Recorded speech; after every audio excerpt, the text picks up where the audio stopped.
Hey, welcome back to Where Are Your Cleats with Rob and Steve, episode number 3, I believe. Yeah. It's the number 3. Yeah. Who knows? I think it's the third time we've done this, but anyway, I'm in New York. Rob's joining from Los Angeles. We're bi-coastal, and it's been, thank you very much. I've gotten like 4 or 5, 6, 7, 8, maybe 10 messages now via Instagram or just text messages from people that are enjoying the podcast. People that have listened, they said, "Oh, okay, it's real informational. It's funny from time to time. So keep the guests are great. Every questions and stuff." So I think that people are starting to kind of enjoy it and help other people. So it's starting to work a little bit. I don't know how you feel reaction-wise so far, Rob. Yeah, We've had 2 killer guests so far. We got another great one today. So, yeah, everything's been really positive. Keep those messages coming. Let us know what you want to talk about. What information is interesting to you. We have Where Are Your Cleats Pod at Gmail. Where Are Your Cleats on Instagram. We're now available on the iHeartRadio app. We're going to be available on some other platforms soon. So we just want to keep expanding and reaching out to parents and players and coaches and giving as many resources as we can. And it's that time of year. I mean, we didn't really necessarily time. I mean, it worked out timing wise. The podcast is going to start when baseball kind of starts up. Yeah. Our first travel game on that side is tonight. The weather forecast is cloudy and 42 at game time at 8 p.m. Eastern Standard Time. Northeast winds at 20 to 25 miles an hour. So, probably the coldest, windiest place you could possibly be. And nothing's. And I was thinking about that while I don't know if I said it last week, but like down in spring training, it's so beautiful and warm.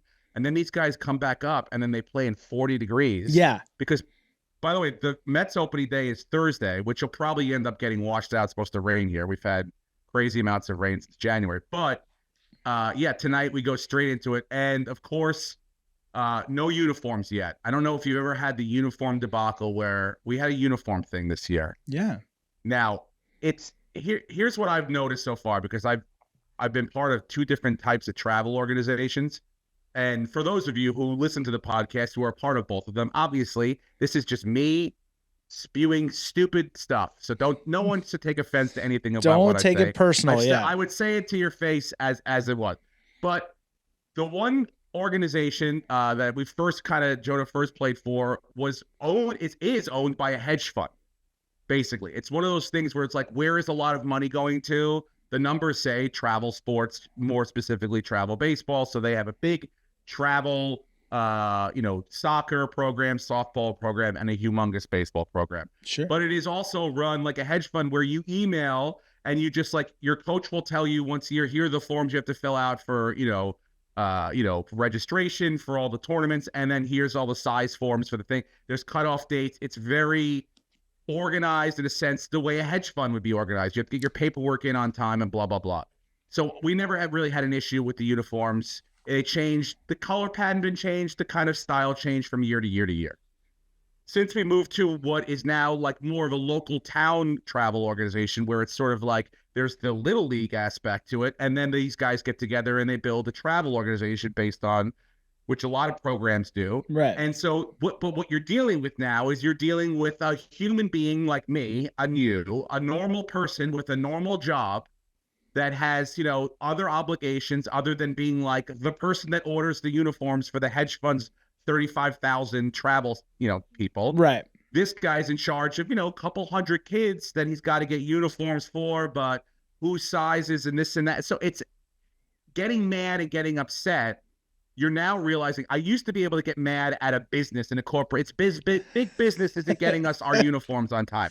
Right. Now it's Joe Mar so-and-so from down the block that's like, oh, that's also my neighbor. So the venom that I spew and that I get spewed at me, because what happened was, they opened a Christmas store where everybody bought their Christmas stuff. You buy your uniform stuff for next year. And then I believe we were at your house when our new uniform scheme came in, and what happened was they changed the colors up. They moved. It used to be red, white, and blue, and now it's like black, baby blue, and pink. Yeah. And people went ballistic, and I was wondering why. And I was asking, like, why do people care what the colors of the uniforms are? And then what was told to me was like, they just opened up this Christmas store. Everyone bought all this stuff, and now with the red, white, and blue, and now the color pattern is irrelevant. Completely and, different, yeah. People went, but instead, like, now you just can't get mad at a business. You're getting mad at a person you've been dealing with, and you go to the grocery store and you see, and you're going to see him at the fields every week. So it's very awkward. I stay out of it. Apparently enough people complained. We're going to keep the same pattern of where the colors are, but the colors are just going to go back to red, white, and black. And then we'll be done with it. And that's the easiest thing. But I believe because of all of this, we don't have our uniforms sent to us yet. Right. Because, they said at the end of the shop closing, which was like right around when we were at your place. Yeah, February. They said it's like 4 to 5 weeks, we're not there yet. So, we might get close, but it's not happening. So people are losing their minds. More specifically, my baby Swag thinks he's a major leaguer, and he's like, well, they're not gonna sanction this game. I'm like, they will. They will. This will not count legally. Yeah, this might not get through the butt. I'm like, they will, dude. They absolutely will. And by the way, he will go back and remove his game changer stats if they're not what he was hoping for, and he didn't have full uni. It doesn't count. You get to remove those stats. He's killing me because now we started up our first Little League practice, which I'm doing the assistant coach. The coach is the coach from last year. I'm just helping out on the side. Right. And so, but this past Sunday, I flew in from Cleveland. By the way, shout out to anyone that I don't think anyone came up to me and recognized the podcast, but we're new, Sure. But anyone that might have come through, thank you. Great time in Cleveland, but I land on Sunday morning and we have a Little League practice in the afternoon. Now, Sunday, it was like 40 degrees and blistering winds at the high. So and the guy that I coach with, this was his third practice of the day. Oh. So I go, don't worry, I'll grab the reins on this. So I get to the field, I'm freezing, I'm fresh off the plane, and now I've got to hit fungos, dude. Now, I haven't picked up the fungo bat in like 5 months. Much like Jonah's done a lot of off-season training, Mm-hmm. I've done 0 off-season training. You've been swinging a golf club, not a fungo. Yeah, not the fungo, dude. I swung and completely missed 3 times, right? Done 3 it. times. Yeah, sure. Which is embarrassing in itself. But also, like, the ground, like, I would either hit complete and utter seed rockets. Yeah. Or an absolute dribbler. There was really and I could just see every time Jonah was just like. And the thing about that is too, when you're just hitting rockets, one hop rockets at kids, it's the kid who, much like yourself, hasn't picked up his glove since last Little League season ended. It's literally, and then Jonah's the one who's getting the 18 hopper that's going super slow, and he's like, I'm out here trying to get work. Can you hit me a real ground ball? I know, dude. I literally almost took this kid's head off at third base. I see his dad on the side. He's the kid that has his hand in his thing, both hands, right? Yeah. When he knows, like, when I'm going third, short, second, first. When I'm at short and he just got one, the glove comes off, it goes on his head, and both hands go into the pockets of the thing. Sure.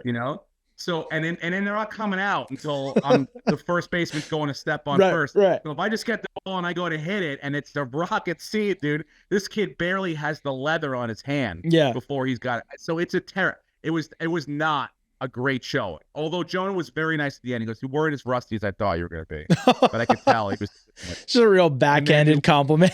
It's more. I felt more evaluated than anything else that has gone on this entire year. Yeah. Like, it was like my perfect game situation. My beginning evaluation was a terrible. Yeah. I have like a 4. You have nowhere to go but up, though. Now that's the great news. Is every practice you're going to be incrementally better. Now here's the deal. I'm never more rested and more less I went straight from there to go. We got to throw in BP. So I threw BP too, and I almost basically got. I threw like 1,000 pitches. And I didn't hit anyone, but I'm like, the next day I was like, oh man, it's gonna be I already feel like it's gonna be a long season. Oh dude. yeah. I feel like I have like Garrett Cole arm. It's like mid-July arm in mid-March. So it stinks. My shoulder has been tight already because we started practicing outside 5 weeks ago. And so I've had nights where I'll get out of the cage and I'm like, that had to be roughly like 350 pitches. And I mean, I move up because I'm trying to simulate velocity. So I'm throwing from, 25 feet or 30 feet to try and get the ball on them quicker. But man, you do anything 300 times, you're going to feel it, later in the day. So I get pretty sloppy. I just throw a sloppy slider in there. Just come on. Yeah. Just little, concrete slider little that groove everybody action. loves to see. Yeah. Yeah, that's it, dude. We got back, we left Thursday night. We got back Sunday. We went to Arizona. We got to see 2 spring training games, one at Sloan Park, which is the home of the Cubs, and got to kind of sit on their version of the rooftop seats out there in left field.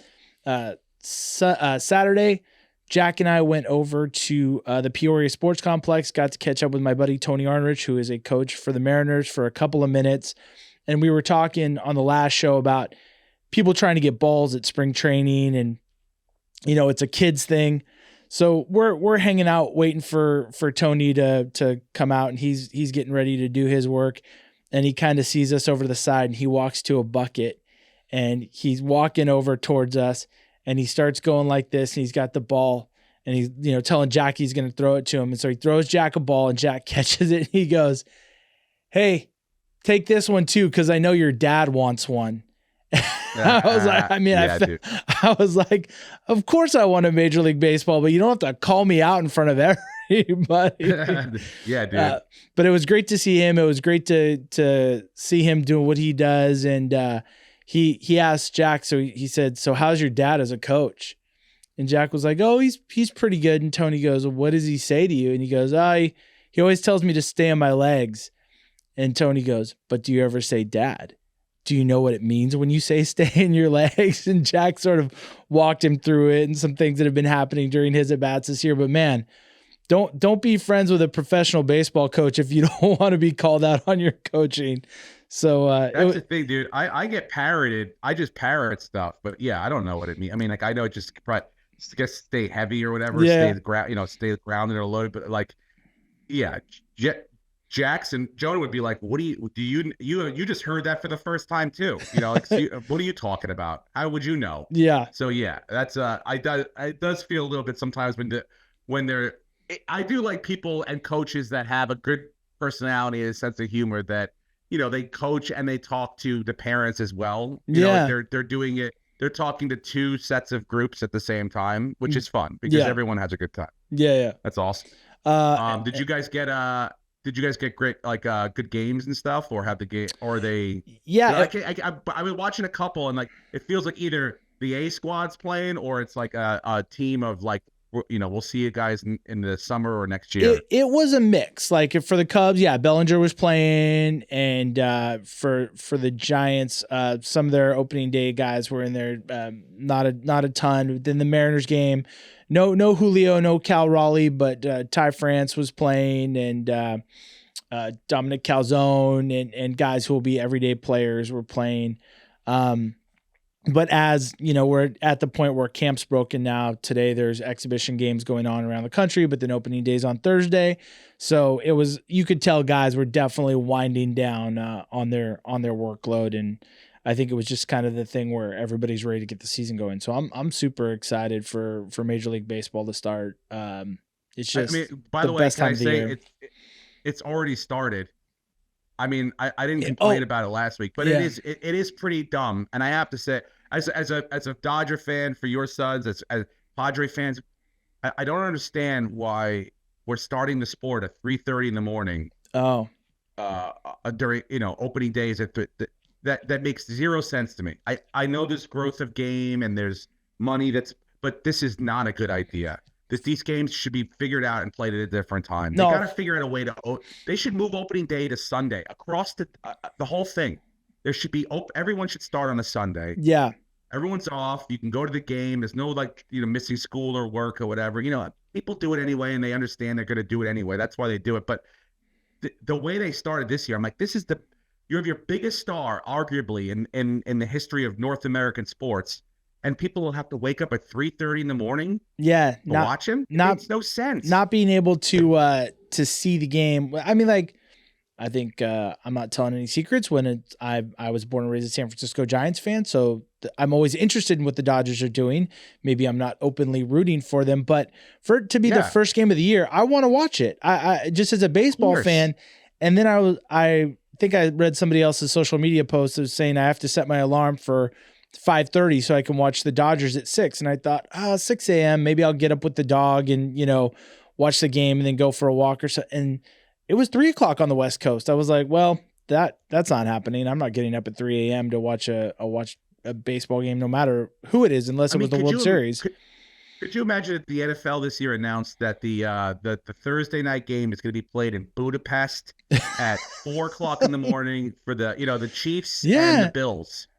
It's two teams that have to wake up at 2 o'clock in the morning to watch their people would riot the streets. No, but baseball just is like, you know what? They'll watch. They'll come down. It's a little backwards thinking in my mind. It didn't make much sense at all. Well, I think also part of it is too, if it's the NFL, you only get 17 games. Major League Baseball, they're like, what's 2 games? So you miss 2 games. It's just that it's such a small fraction of the schedule that you can't have it both ways. You can't say, hey, what's 2 games, but we can't cut the season. To 154 or whatever. What I'm saying? Yeah.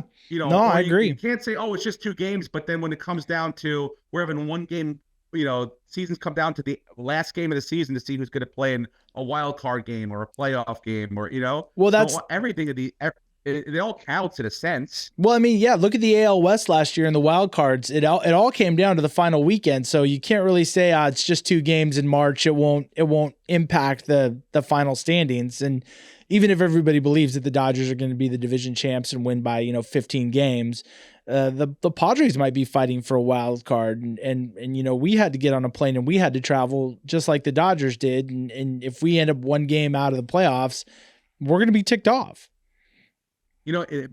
I've heard from almost everyone that, through now with the sports, like different podcasts, different venues, the media is like athletics and stuff. You hear like, oh, wow. Well, players across the board, say that spring training's too long.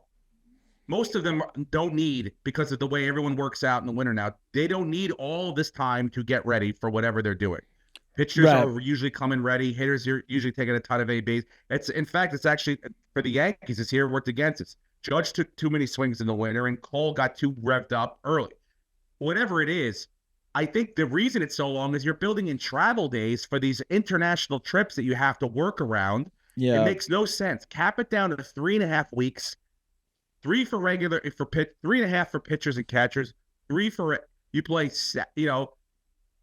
10 preseason games. I know that would stake down in Florida, and I got to go, and I would love to go. But, you got to make it a little more appointment, and then you go to the regular season and go from there. But it's the play a couple regular season games, now come back, they're going to play a couple preseason again.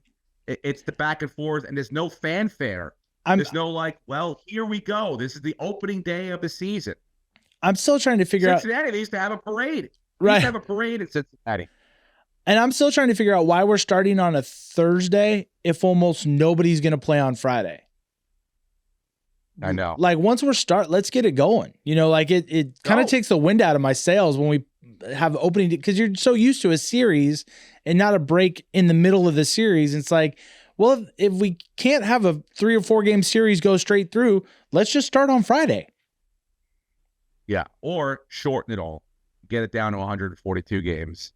Make spring training mid-March to mid-April and go from there. That makes the most sense to me. But you probably will never get that.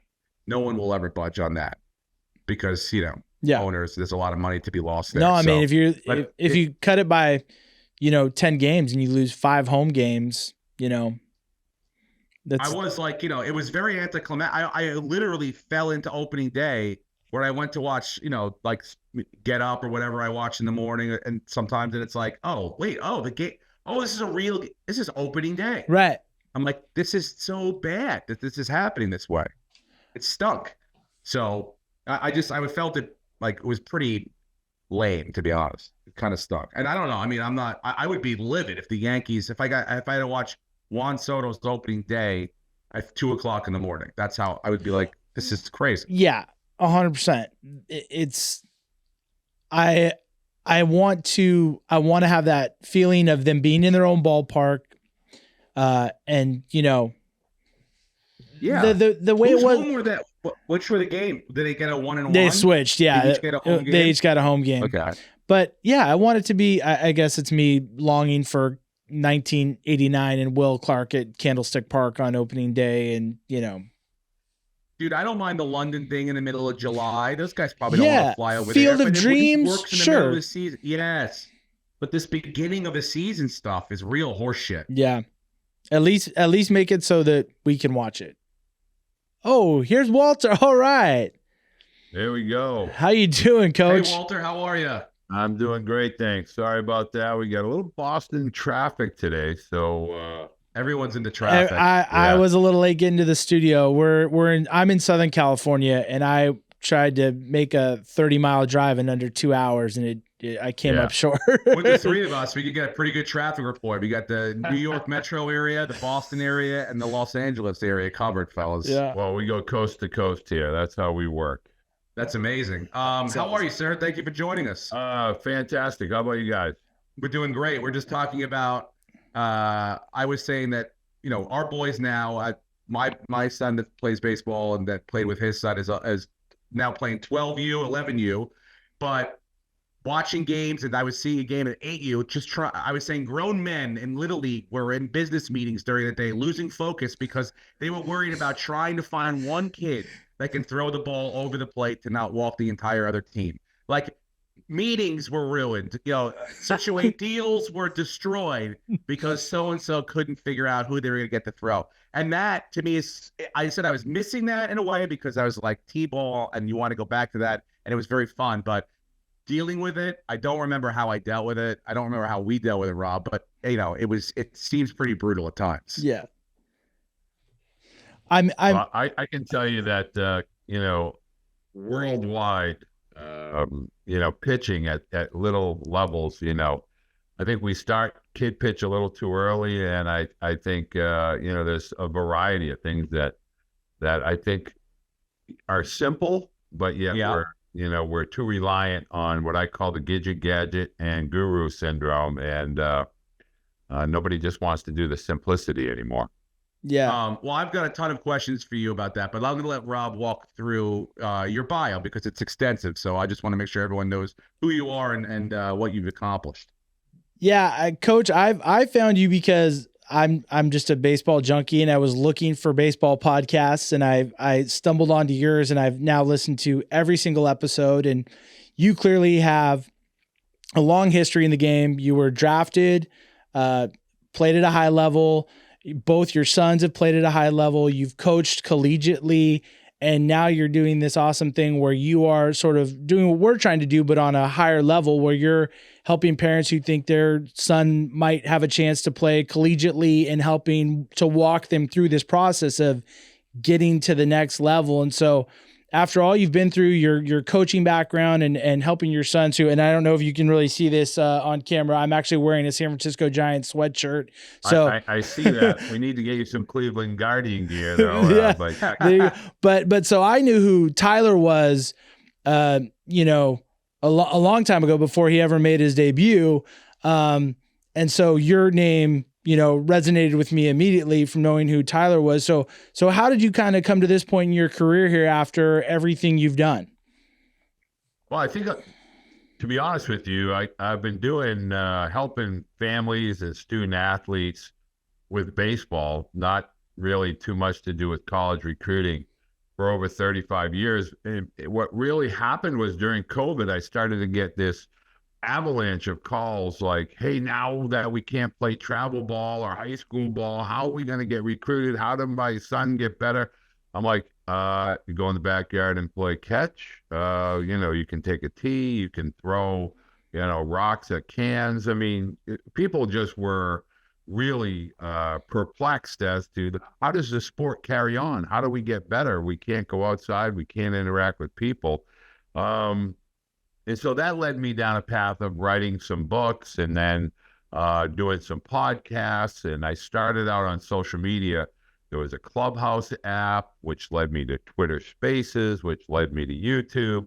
And now, it's just, it's turned into something that I really enjoy and take great pride in is I get to speak with people all over North America, Canada, even folks down in Mexico, and just talking baseball. And it's been a fantastic journey over these last few years.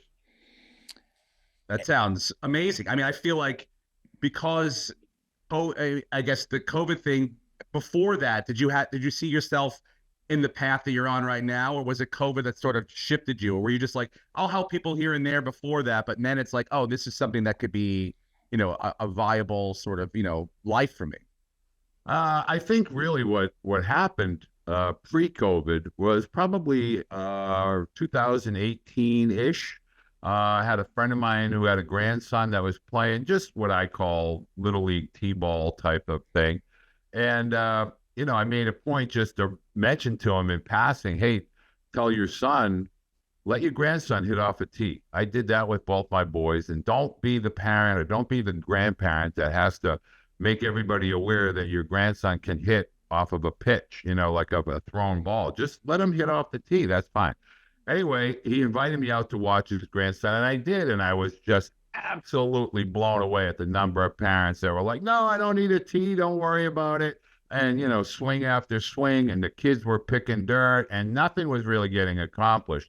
And when I made what I considered to be a random comment when somebody asked me about my kids, I was like, my kids always used a tee. When they were 5, 6, and 7, they always used a tee. I never let them do, a coach pitch thing because I felt like it developed bad habits. Well, the blowback, and that was really pre-social media for me, was really extensive. Emails, phone calls, text messages, and that kind of led everybody to start kind of contacting me during COVID, which obviously since then has kind of turned into a more steady stream of me working with parents and players. I would assume, though, based on just because of your own before you even had family or kids, that you were, a baseball player, you excelled to a tremendous level, that people would assume that you knew what you were doing. Why did they were other parents that didn't know baseball or didn't play the way you did? Were they questioning you as to why you were just working with tees and things like that, or did they question your methods? Or was it other people that thought they knew baseball as well? That those are the folks that were questioning. I think the people initially felt like I was the guy that was screaming, get off my grass, get off my lawn, like, hey, listen, Little League is done. Nobody does Little League anymore. Hey, listen, we go to lessons. I got a guy, and so I used to get that all the time. Hey, we got a guy that played this level, and he's doing my lessons with my son. And I was like, lessons for children are silly. They just need repetition. And so I think a lot of parents are intimidated, or they, obviously want their child's best interest to be the best they can be. But at the end of the day, sports across all levels at the younger ages, and I call that 5 to 13, a lot of failure. And we really shouldn't be asking these kids to run marathons before they can crawl. I think we've gotten away from pickup games. We've obviously gotten away from, the what I call the neighborhood street ball games and creativity. And in its place has come these structured lessons for 30 and 60-minute increments. We're going for the gadgets. We're going for those things that make the game seem easy, when in reality, baseball, of all the sports, is the hardest sport for a child to learn because of one word: fear. And when parents hear me say that, I say, okay, let's put a soccer ball on the ground. Is anybody running away from the ball? Is anybody afraid of that ball? Nobody's afraid of the soccer ball. They kick it. And if I put a basketball on the ground, they know, oh, I'm just going to shoot it. But is anybody afraid of the basketball? I say, if I put a baseball and I put gloves on their hands, and I say, okay, now we're going to play catch. And they start to feel that thing. Well, it might hurt their hand. They didn't catch it properly. and they know instinctively, man, I can't get hit by this. If a fly ball comes my way, I can get the heck out of the way. So we, as a youth sport crazed nation, have kind of not allowed the fear component to be replaced by fun. We have to make the sport fun before they can want to compete. And so that's really where I started this whole thing. My whole journey was trying to get parents to understand there's a whole lot of fear going on at 5 to 10 years old. You were saying when you came on that you think the kids start kid pitch too soon. I when I was living in Los Angeles, when Rob and I were coaching together, I don't remember the age we started kid pitch, but it was probably around 7-ish. Yeah. Am I correct in that? Yeah. 7 or 8. Yeah. So now when I came to New York the last couple of years, the one level I coached, they do basically a 2-year period of machine. They have like little jugs, one wheel jugs machines. They have these, rubber baseballs, but and you put them in and you get 5 pitches, and they use that for, I think it's 2 years. And I did see a little bit of what you were saying, Walter, was that kids were less afraid of standing in there because, number one, they knew the ball was probably going to come somewhere around the plate. They got a little more aggressive at hitting it. And if for some reason they did get hit with it, or it didn't hurt as bad as what they thought it was going to be, and there was less fear each time. Now, obviously, when you get in front of someone, you're going to have to at some point get with another kid throwing. But if you can have another 2 years, I feel like, of teaching them properly how to hit or not to be afraid, or here's what a strike zone looks like, then you might have a better shot at, losing that fear earlier. I agree. But the biggest thing is if we really want to understand, the answers to the question or the solution to the problem, it is quite simply based on, we need to allow children to play catch more consistently, whether it's off of a wall by themselves, with siblings, peers. We cannot ask children to pitch, which is the craft of playing catch. Anybody can frame a house full walls, but can you do the interior molding and the craft component to being a carpenter? The craft component to throwing is pitching. And while we seek out, all of this technology, if we just allowed the kids to play catch, earlier used the Incredible, which is probably what you guys use with the machines. And, the other part of that those 2 years of becoming a hitter off of the machine, which is great. I think it enhances the quality of the game, more balls put in play, more consistent, swings and so forth. We're also taking away from, children being able to pick up a ball out of somebody's hand when it relates to hitting. But we are game/tournament heavy in the United States. And if I told you that, everybody throws this back in my face as far as wanting to play baseball 12 months a year, Latin countries, Asian countries practice more and play less. They swing more and hit less. They throw more and pitch less. But yet when we say that to anybody here, we need to get our tournaments in the spring and the summer and the fall, and it turns into how many games can we squeeze in because of the revenue they create. That's really where the sport has taken a massive dump. Do you see is it as big a business in the Latin American countries and the Asian countries as it is here? What I'm meaning, like, are there these, I'm not calling out perfect game, but are these big organizations that run these tournaments, are they running them there as well? And people are just not joining them or getting into them, or they're just, this is the philosophy in those countries, is that you practice more and you play less.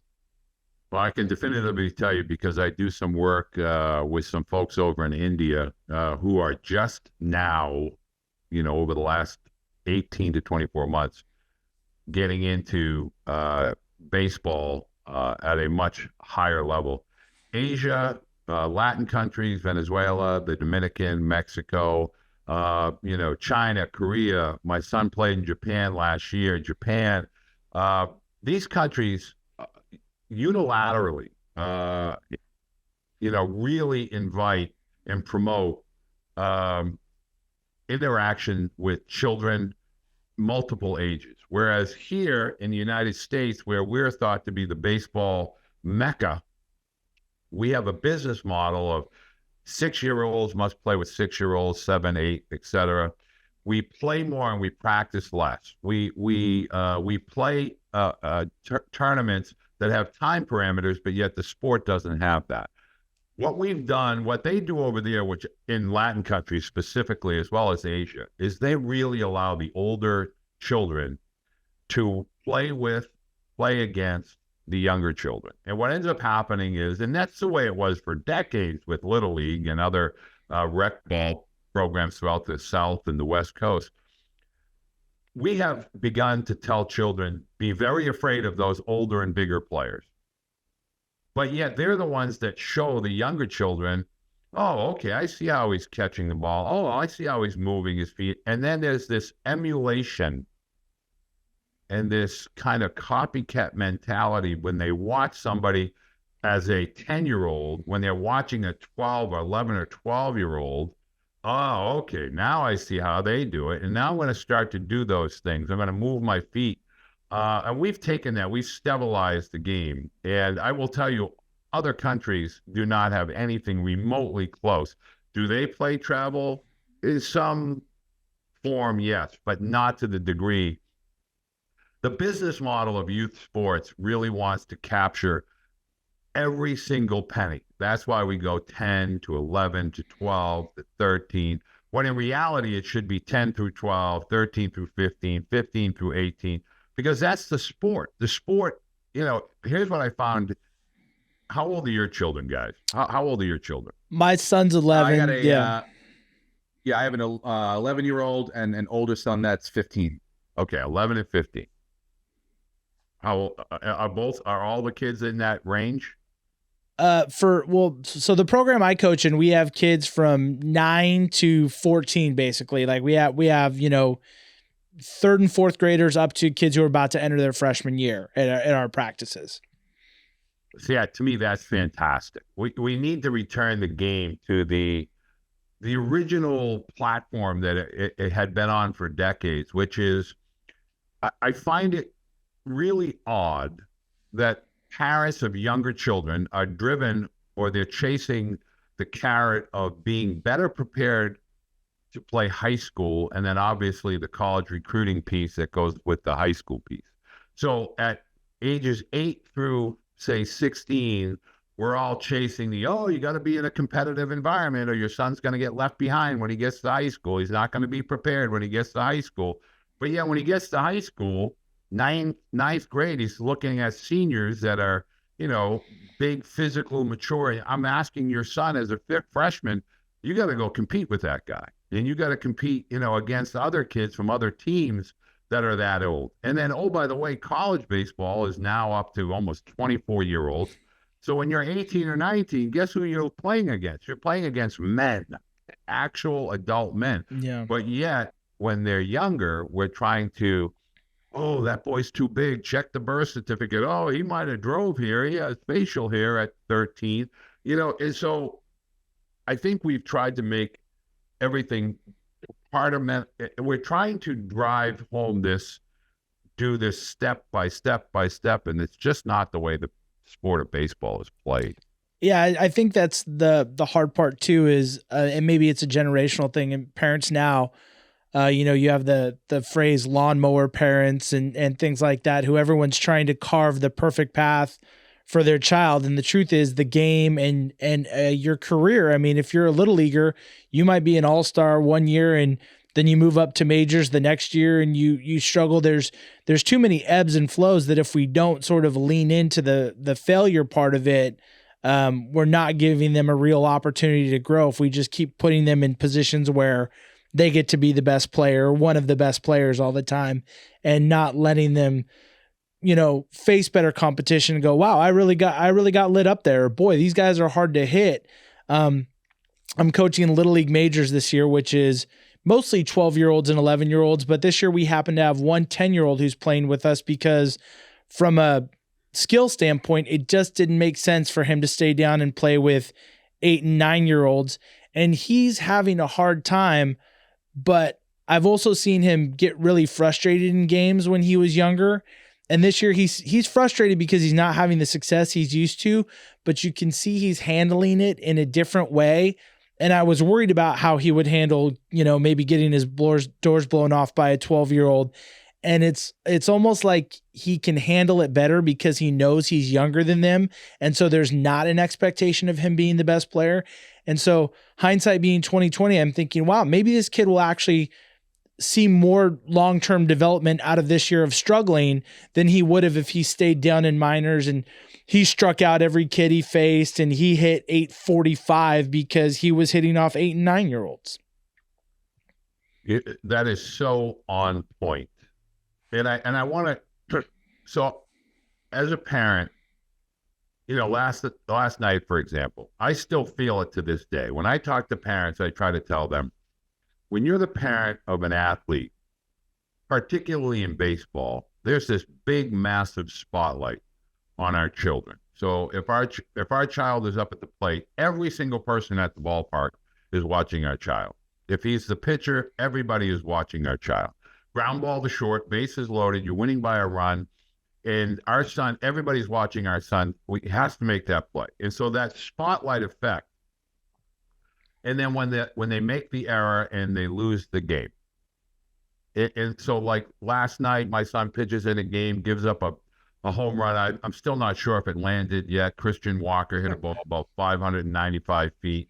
I think it bounced off the moon and fell back onto the field. But my point is I still feel it. Yeah. And so the thing that you're talking about with that young man that's 10, I promise you, he will be better prepared when he gets older. He will not be afraid of competition. He will not cower or feel like he's intimidated because he will have already experienced it at a level where he is surrounded by people that know he's younger and that are supporting him, the coaches, the other players. And he's going to know how to do that. He'll become more empathetic when he gets older and some 13-year-old is facing him as a 15-year-old. Hey, don't worry about that. It gets better. Stay focused, have fun. We need to really understand the sport of baseball is not a video game. It cannot be choreographed. And there's a lot of tough moments in baseball.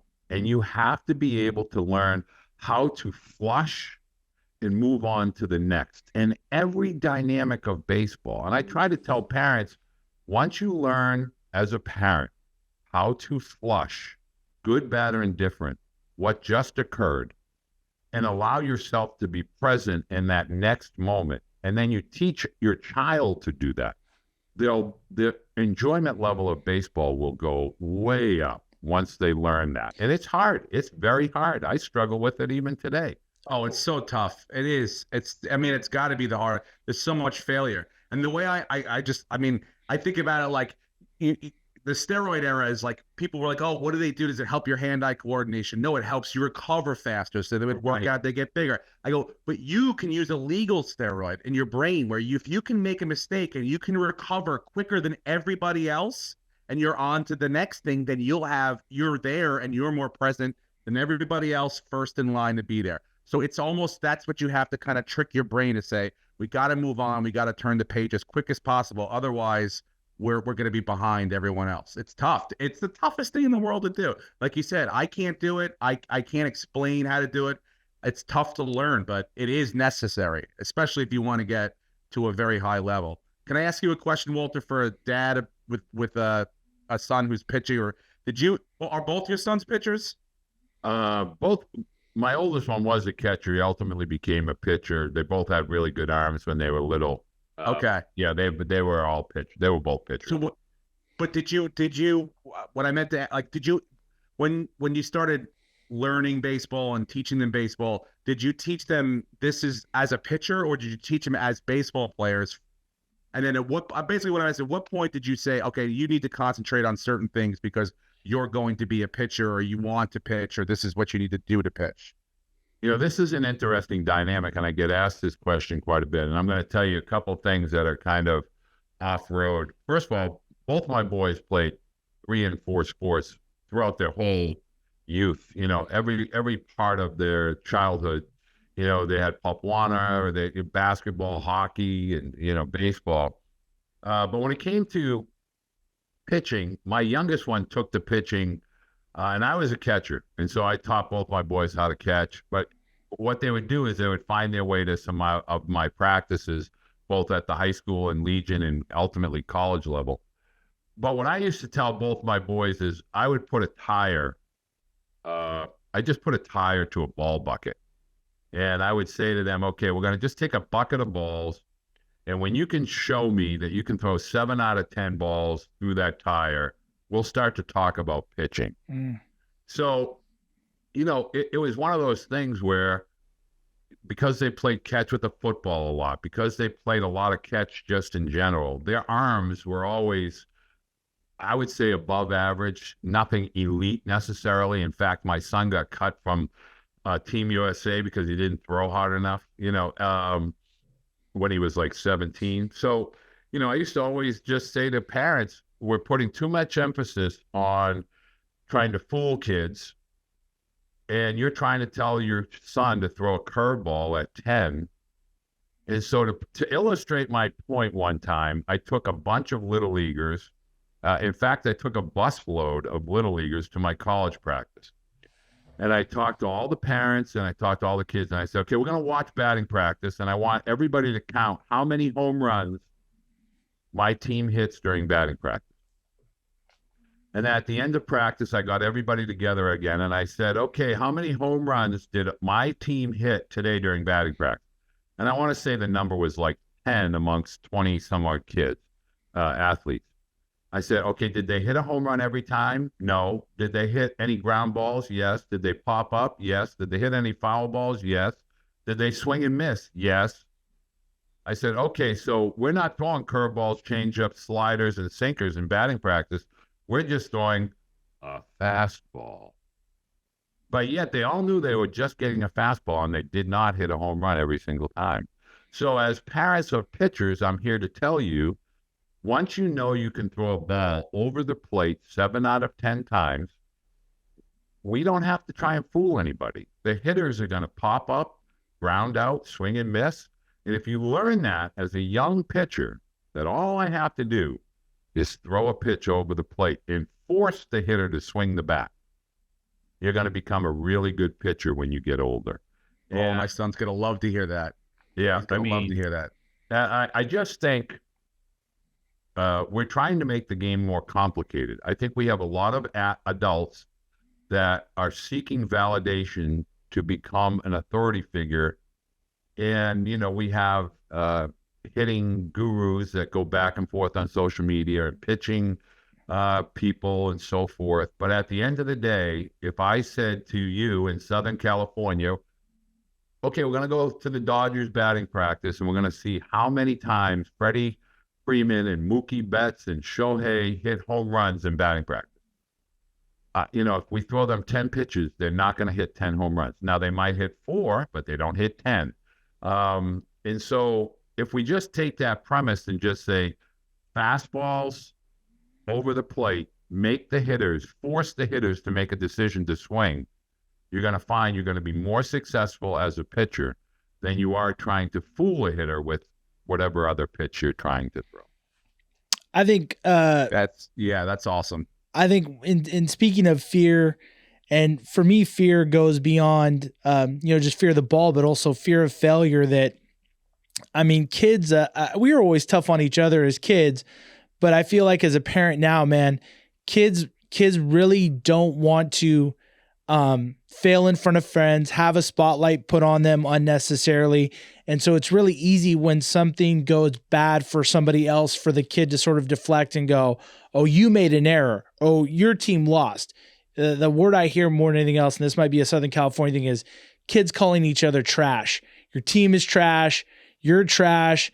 I hear when my son's playing Fortnite with his friends, it drives me up a wall. So my whole thing is trying to show my son that everybody fails in this sport. And so we've actually in the past few weeks, I think, gone to 3 or 4 different high school games when Michigan and USD and UCLA and UCI were playing at Dodger Stadium. I took my son, and going to the high school games around here, obviously SoCal's a high school baseball hotbed. There's a team that's close to us that has 2 UCLA commits and a University of Washington commit on it. And we watched a University of Washington commit make a couple errors in a tight game. And I said, man, that's tough. I'm sure he's, disappointed. And the kid came up and was really swinging out of his shoes the next at bat, trying to hit a 5-run homer with nobody on. And I was like, the truth is those errors he made on the throw, he might be the only guy on the field who could actually get to that baseball in the first place. I was like, it's not just the one thing. Right. And so back in the day when my boys were little, my oldest one kind of had this, just ultra competitive. And so, I never coached my boys or the teams they played on when they were little. But what I used to do is I'd take a baseball card and I'd say, back then it was, Ken Griffey Jr.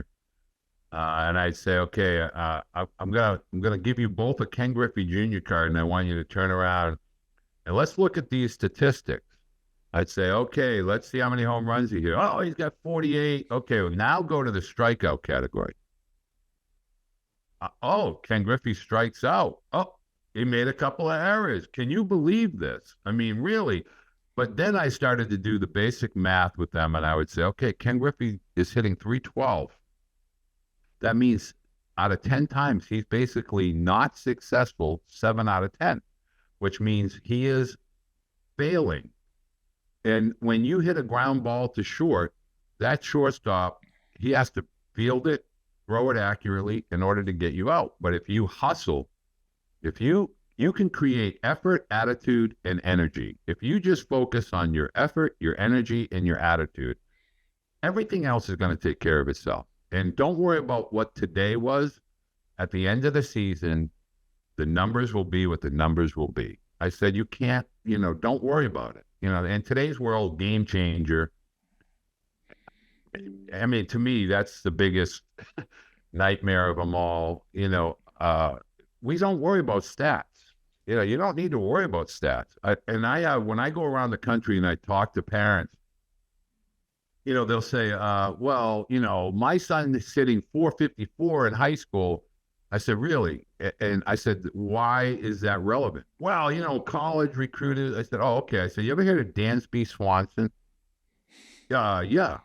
Well, he's a major league all-star shortstop. First of all, in college, his freshman year, he was a third baseman. His sophomore year, he was a second baseman. Junior year, he was a starting shortstop and a first overall pick. Do you know what he hit in high school? No. I said he hit 257, but does anybody care about that today, that he hit 257 as a senior in high school? Tim Corbin didn't care. No. So we've become so consumed with metrics and analytics and statistics. But at the end of the day, play the game the right way every day, and everything is going to take care of itself, I promise you. That being said, about playing the game the right way, which I couldn't agree with you more. And to your point too about multiple sports, I will admit I thought, are we gonna bother with Parks and Rec basketball this year when he could be going to 2 additional baseball practices, or in the fall he had a coach reach out to him who he'd played for, and he said, why don't you come play flag football for us? And I thought, geez, flag football, those games are going to be on Saturday, and we have fall ball on Saturday. And what if we start missing, baseball games for flag football? And I ended up relenting, and he signed up. And coincidentally, the baseball field and the football field backed up to each other. And one day we had a doubleheader. And I said, you know what, you're just going to skip the second game and you go play flag football. And, we got 12 guys here. We'll be fine. And I thought, at the time he just turned 11, I was like, I can't imagine telling a kid not to play flag football because we have a doubleheader in October. And I'm the guy too who even said, even when I was coaching junior varsity baseball, I would tell the kids, hey guys, there's nothing to get worked up about. UCLA is not coming to watch us today. USC is not going to be here. And so to tell an 11-year-old, oh, maybe you should skip flag football in the fall, even though the coach is telling you get to play quarterback. Or Steve, I know Jonah's playing tackle football now, which I think is awesome. I'm just too afraid to let Jack do it. But I know I was worried about the injuries, but now it's like whatever. But now it's like doing anything. By the way, if you break your arm at 11, is it the end of the world? I mean, no, probably not. And so going back though to you wanting them to play the game the right way, and you mentioned fun earlier, and that we need to make it fun for the kids. As a coach who can't help but let my ego take over sometimes, as much as I'd like to control it, and it's the playoffs, and if we win this, we get to go to TOC, another tournament that nobody cares about except for us and the parents, and we're all going to have a pizza party afterwards. So I don't know why pins. We get pins. And we get pins, and now that at All Stars, they gave you a little thing to put on your Crocs. But that's sick. Yeah. District 17, I don't even know what those things are called that go on your, but how do we as coaches and because the kids do want to win. I even had a team meeting at my house this year, in February. And I said, I want to ask you guys this right now, because I want you to have ownership of this team. Do we care about winning? And if we do, what does that look like? Do we have goals? Do we want to be the league champion? Do we want to go to TOC? And they all to a man said, yeah, we want to win. Winning is fun. And I said, great. And now I'm trying to figure out, as we're, a month or 6 weeks into the season and we've lost our last game or whatever, how do I make practice fun again? How do I get us course corrected to enjoy the hour and 45 minutes we're together before the next game? Okay. How do you have fun at a practice? I'm going to tell you how you do it. Do you have coaches that coach with you? Yes. All right. So basically what you're going to do is you're going to put all the kids' names in a hat, and both the coaches are going to choose the team captains just randomly. You just say, okay, today is captain is Tyler and the other captain is Kyle. Okay, Tyler and Kyle, you guys are going to choose your teams, and we're going to play pickup games, and Coach and I are going to sit over here, and we're going to supervise. We're not the umpires. We're not going to coach. You guys are going to play a pickup game, and the winners get ice cream, or the winners get cheeseburgers. Okay. And then you guys just sit there, let them pick their teams, let them create their own rules. I did this one time with when my boys were really, really little. I want to say they were like 10. And all we did was we just said, okay, today's practice is going to be a pickup game, and we're going to draw names out of the hat. They're the two captains. You guys pick the teams, and you can, play your game. And so they ultimately figured out, okay, there's only 12 of us, 6 on a team. There's no right fielders. You have to declare before you hit whether you're going to pull it or you're going to, try to hit it to the right field. We're not going to have all the outfielders. In other words, if you let them play, compete with a purpose, ice cream, and you definitively say the winners get ice cream, those kids are going to have some serious fun. They're going to get creative. They're going to start to compete. And it's meaningful to them, right, at that point. And I promise you, if you do that one day out of the blue, just random, and just say, we're just here to supervise. We're not going to umpire. We're not going to coach. You guys are going to pick your own teams and go have a game for an hour and 15 minutes. And then you legitimately take the winning team out for ice cream, and the losers don't get it. Don't care. Walter, can I ask you a question? How do you deal with the mother that comes over and is like, Trevor came home crying today because he watched Philip eat ice cream and then smirk at him and he didn't get I love that idea. But I do don't too. Want to have to but here's the thing though. I'm going to buy everyone ice cream. That's what's going to end up happening. Well, the thing is that, I did this, and I actually, about 2 years ago, somebody did this in a area near me. And the thing is, okay, let me ask you a question. When you guys play a real game tomorrow and the kids lose, they don't feel good, right? They're kind of dejected. They're kind of like bummed out. But in this type of playful pickup environment, let's say the teams get picked, and let's say you make this a part of your weekly schedule. One day a week, you're going to randomly, they don't know who, but the teams are going to get mixed every time they do this, right? Different captains, whatever. And what ends up happening is, here's what's happening. The kids begin to become self-aware of who the better players are, who the more competitive players are, what players are capable of doing what. And they begin to see and they begin to make adjustments within their own game, and they begin to get competitive in a way that you cannot script. And once they understand, okay, the winners are definitely getting ice cream. Okay. So this is meaningful. This is like a real deal. And so the whole point of this exercise is to emphasize to the children, but also to the parents, sports, regardless of the sport. A competition will have a winner and will have a loser. I want to win like I'm going to lose again. I want to lose like I'm going to win at some point. And you have to understand, it is not final. There is another opportunity. Mhm. And That's a thing. It's a sting. But if we take the sting out and everybody gets ice cream, Yep. we can really lose. What if you're playing for a high school state championship one day and they give this big, huge trophy to the people that win, and the other people just get a little teeny tiny, the losers get a little teeny tiny trophy? I can't go say, hey, give me the big trophy, because everybody gets the trophy.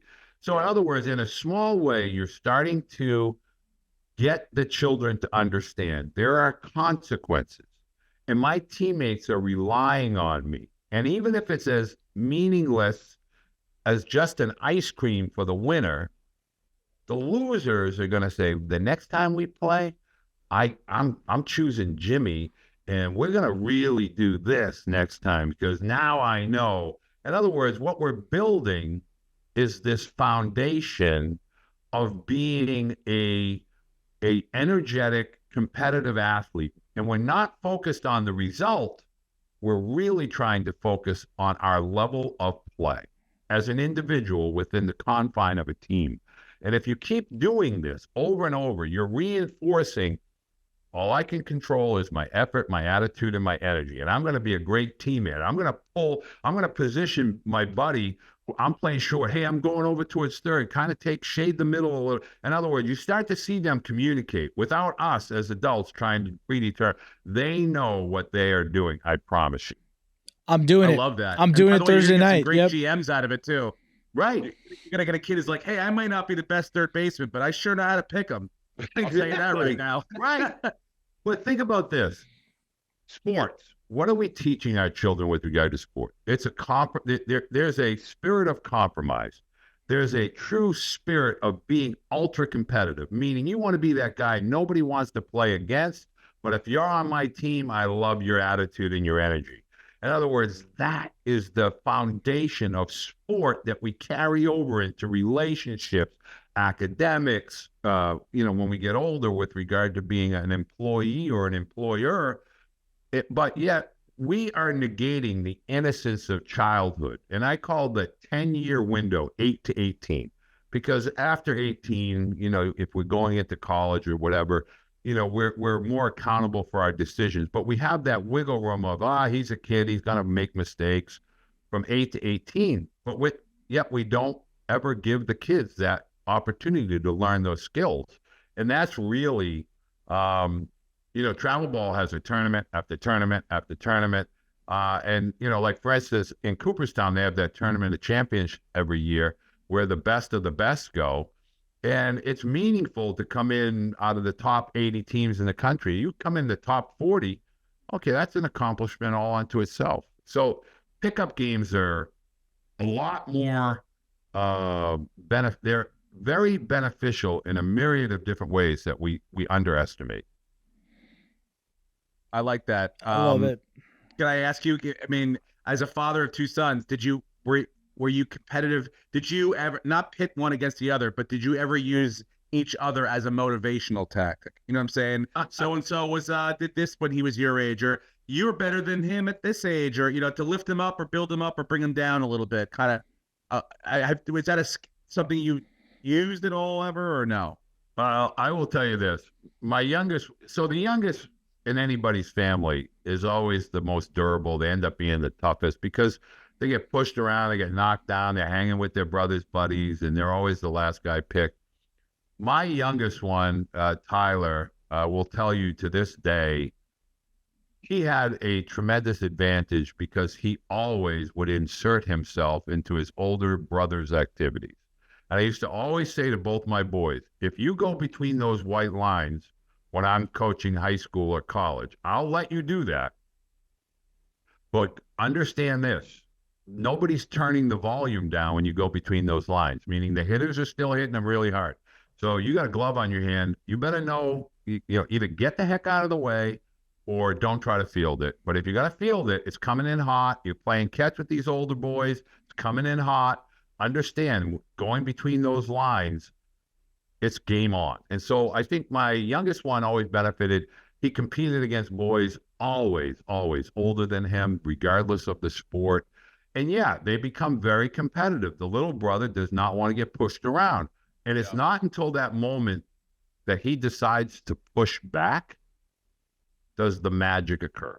The magic occurs when our children want it more than we want it for them.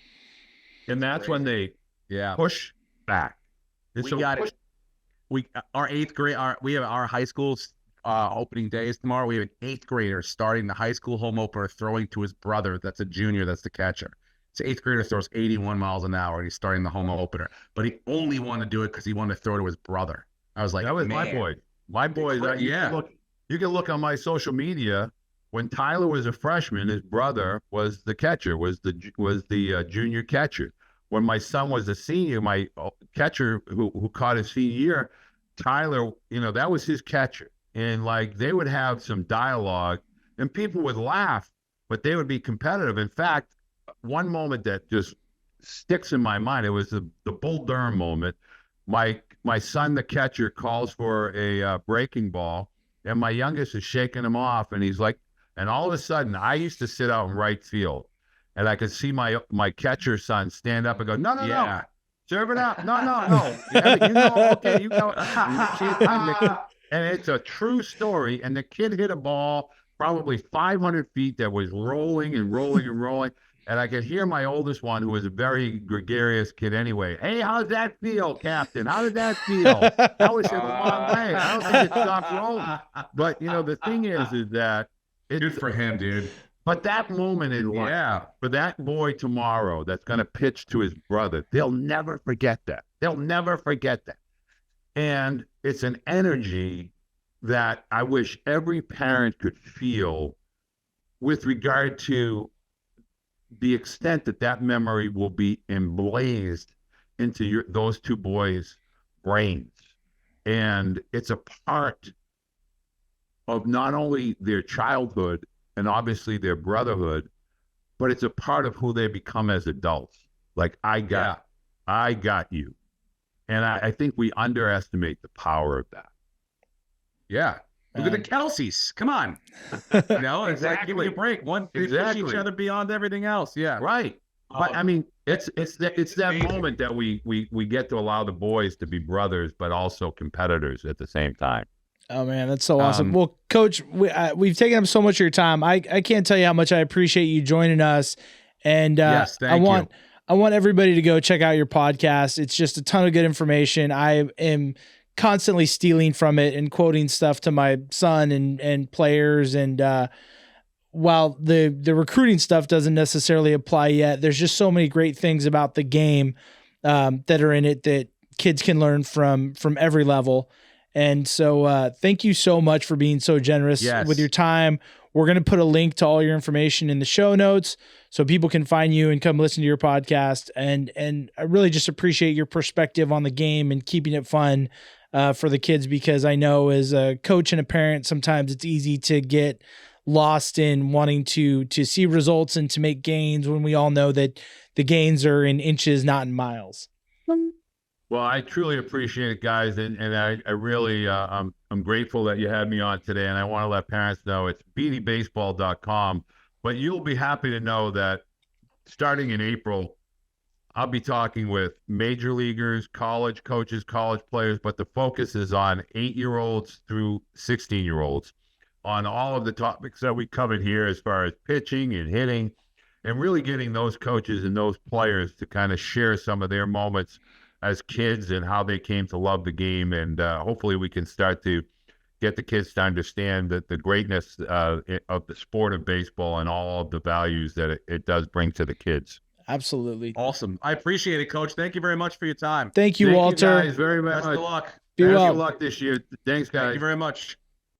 I'll tell you what, I feel like validated in the sense that the competitiveness, the everybody wins a trophy and everyone gets a prize and I feel like that's beaten into us, and not just because I didn't necessarily grow up that way, but I feel like part of my growth as a human being is to be a little more empathetic towards everyone. And so when you see someone who tried the best but they didn't win, you want to give them something. But I really like Walter's, idea that, like, hey, you know what, this week you didn't get it, but there's always next week. And and I'm sure always good coaches will keep an eye on the fact if someone hasn't had hasn't gotten one yet or hasn't been on the winning team yet, you make adjustments. But for the most part, I like the idea of handing it off to them.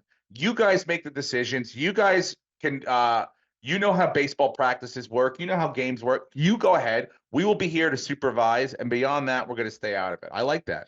I love it. And I mean, I've kind of always been jokingly thought of as the mean coach, because even when we got trophies for, whatever it was, and if it was any sort of participation trophy, it just wasn't for me because, I had read that Mike Matheny book, and the truth is trophies are for champion, and you don't get an award just for showing up in most instances in life. And what kind of example are we setting if it's just like, hey, you were here, so here's this award? It was pretty funny. In All-Stars, we lost in the district finals this year. And I say we, because I was one of the coaches, not because I was, I don't put myself as a we on every team. But we're walking to the car, and Jack had like the runner-up medal, and he just looks at me and he goes, "Do you want this?" And I go, "What do you mean?" He goes, "I don't need it." It's just that thing of like, I know. No one wants to be second place, like in anything, and if you're an athlete and you're really serious about it, you want to win. So I appreciate that he's talking about improving as a player, coming in with great energy and attitude and giving effort all the way. But the truth is, at the end of the game, only one team gets to win. And so if you want to be there, you might not be there today, but there's always a tomorrow in this game. And so I'm telling you, I'm taking that to practice on Thursday night, and that we can have the kids who are not going to get to pitch this weekend pitch, and everyone's going to get to hit, and, we'll just let them sort it out. Yeah. I would say, like, hey, if you pitched in the game, you can't pitch during this game. Right. We need new arms, so we'll develop new arms. Plus, I don't want to deal with parents, not just moms, but parents saying my son didn't get an ice cream. My son, you're gonna get that. So yeah. I'm like, oh, I will. Yeah, I take enough guff already, Steve. I'm ready. I'm ready to answer questions about ice cream. I'm done with it. I brought it up. That is kind of cool that Joan and I are going to go watch tomorrow. This kid that's an 8th grader is going to go. He's starting the home. I know, he's obviously very young, but his brother's going to, throw to his brother. I think that's pretty nice. It's pretty special. So, I mean, the truth is, at the end of the day, that, 7% of guys in high school are going to get to go play in college. Make the high school experience as special as you can. And kudos to the coach for seeing that opportunity and being like, hey, this will be a neat thing for them. And, could be cool. Yeah. It's going to be awesome. All right. Anything else you want to cover, brother? No, man. We got it all, right? Yeah, that was a great guest. We got a couple great ones. If anyone has any questions for an umpire, please send questions. What are your parenting and/or coaching questions for umpires? We're getting one on very soon. And also, if you're familiar with MP3 Baseball, he's a huge personality, Mark online, and so he's going to be a guest on. So his I forget, I think it's Mr. 3P. Yeah. I want to make sure. Well, we'll put the link up. But if you have any questions for him as well, he's going to be a guest on pretty soon. So make sure you send in your questions. Where are your cleats pod@gmail.com. Also on all the socials, where are your cleats pod on Instagram? Instagram, right? Yeah.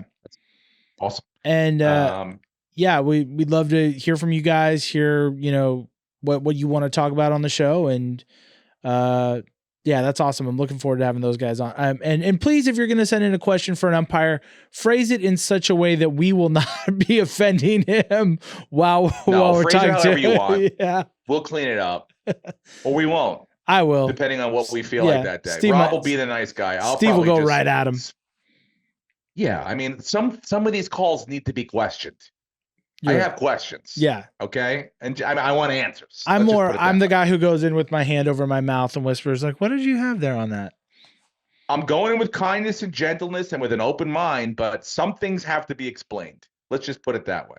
I agree. All right. Thank you guys for listening, watching, subscribing, however you consume this. We appreciate it. Make sure you tell other people, because I think that's the only way it's going to get bigger and better. We do not have some sort of big network daddy taking care of us. That's right. We're on our own here. Also, we're our own little thing. Episodes now are going to be available on YouTube. So check us out at Wear Your Cleats Pod on YouTube. And by the way, it's not called Wear Your Cleats it's called we're only wearing cleats. When you see this, we are completely nude and we're only wearing cleats. Yeah. So that's going to be a real interesting. So we have the YouTube channel is going to pop. It's going to take a while to get the paperwork done on YouTube, but we finally jumped through all the hoops. So that'll be up and available very soon. So that's it, guys. Thank you very much. Enjoy your week, and hope everyone hits dingers. Later.